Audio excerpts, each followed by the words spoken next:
I just made something really cool. Magnus is gonna join because he's very interested.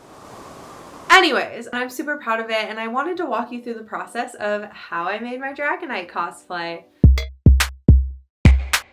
Okay, so I concepted this cosplay off my little iPad. We got a bunch of wings and did a really cool angel photo shoot from this woman in the Ukraine, and I was like,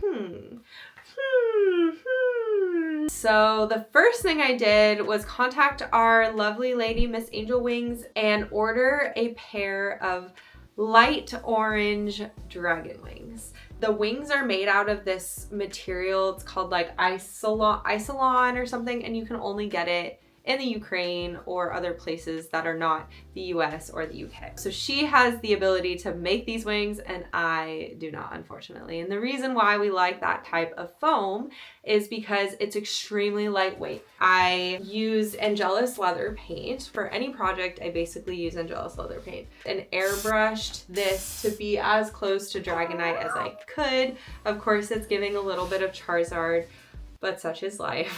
And then I airbrushed the outlines a little bit, if you can see, in black. I did a really bad job filming this part of the cosplay build, so I'm just gonna explain it to you. These wingtips, I wasn't expecting it, but they came gold, and I was like, why?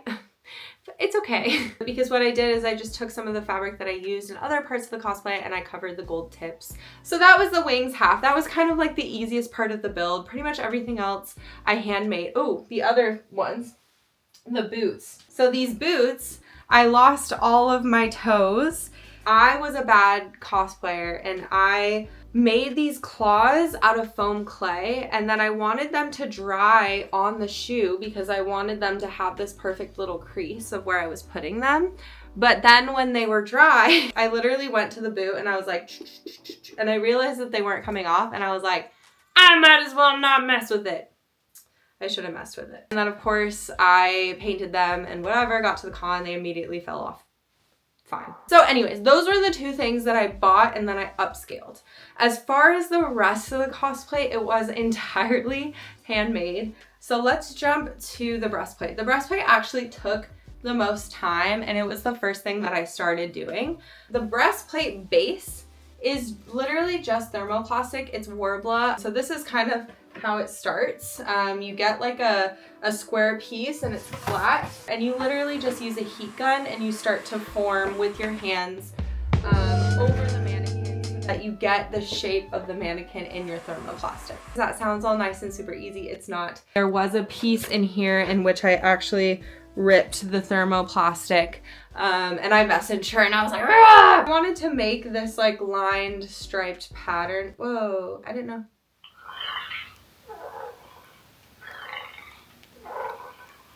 That's so fucking cute.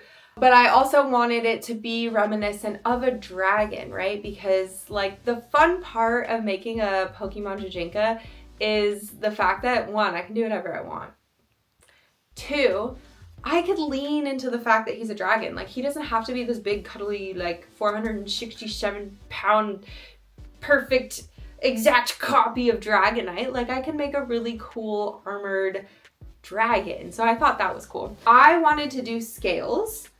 If I had my own Cricut, I would have done this, but Armored Heart actually cut out a bunch of foam scales with her Cricut and then sent them to me so I could attach foam scales all along the front. Originally, I was gonna go all along the sides, but one, I didn't have enough white scales, and two, the secret to mine, Armored Heart, all of our cosplays, is you build the features into them that you want, right? So I love when I have this like cinched looking waist and then big hips, right? That's kind of just like the shape that goes well with my body. I want to like draw the eye inwards at my waist to make it look like I have a little tiny waist. And to be fair, I mean, I feel like if Dragonite was a girl.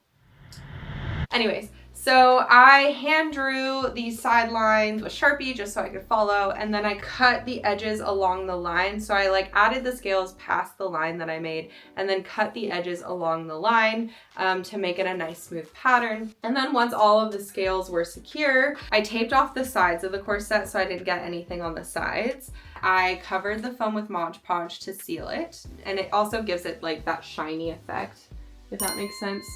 I spray painted it with my favorite bone colored spray paint. It's the same spray paint that I used for my, and then I went in with an airbrush. And this was a little bit stressful because when you're doing white and then you do black and you mess up, it's fucked. This was a very stressful part. I did mess up. It's still fine. I think that's the key to everything, is letting go of this idea that it needs to be perfect. It doesn't need to be perfect. I really wasn't sure about this because I was like, it's too harsh, it's too whatever. But if you go to my other content, you look at the videos, you look at the photos, you see that like out in the real life, it doesn't look that harsh, especially when you're outlining in black. Like if you look at this, I turned this entire scale black. When I saw that, I was like, God damn it, I'm an idiot. That's stupid, it looks terrible. Ultimately, from far away, it doesn't look terrible, it just looks defined. This, I kind of wanted to be secure. I knew I wasn't gonna wear anything under it, and I just needed it to stay on my body. So I made a corset out of it. So I punched holes and I put grommets, and then I bought this like cord, this corset cord in the right color, and I made a cinch, and now it's a corset. All in all, it came together perfectly fine. Bracers. The bracers are super fun. So I actually, my knees hurt. I just went on Etsy and I was like, dragon armor, bracer, pattern, whatever. And then you can just scroll through and pick a pattern that you like. So I found this pattern off of Dragonite Cosplay. So then I put it together, took foam clay and literally ran foam clay along the edges to make this like scalloped edge to kind of give it a more organic dinosaur, dragon, whatever effect. I also, I Mod Podge sealed these as well. So you heat seal and then you Mod Podge seal and then you paint every foam piece. And when I was airbrushing the boots, I also airbrushed these. So those are my bracers. And then I had my tail. I use the same fabric that I use on my cloak, and I just cut two mirrored shapes like this. I used like this other silky fabric that I found at a fabric store here in Glasgow, and I cut like a fat triangle. I stuffed this full of just like regular stuffy stuffing, and then I just hot glued it like a cosplayer. Last but not least, this beautiful cloak that I have. So this is actually one of like my favorite things that I've ever made, ever. A lot of why I came up with this cosplay to begin with was because I found this really beautiful kimono fabric. It is this vintage fabric and it has like clouds on it. So I was like, ooh, Pokemon is Japanese and kimono and, you know, whatever. And it has this like shoulder piece with sleeves. And then it has like a back cape that attaches and detaches from buttons. Now in the pattern, it only had these long sleeves with like a quote unquote thinner fabric. And I used the kimono fabric for the thicker part and then this really beautiful iridescent for the thinner part. But I felt like it just wasn't enough. Like I felt like I needed more like zhuzh. I made a shorter, fatter version of the sleeves so it would have like a little layered effect. And then I layered that into the shoulder piece. So you have this like two, like very, you know, for the cape, what I actually did was buy bed sheets. And thank God it's not perfect, but it's pretty close. Ultimately, I wanted all of it to be the color of the wing so it would match. It just didn't work out that way, but it all blended fine and I was fine with it.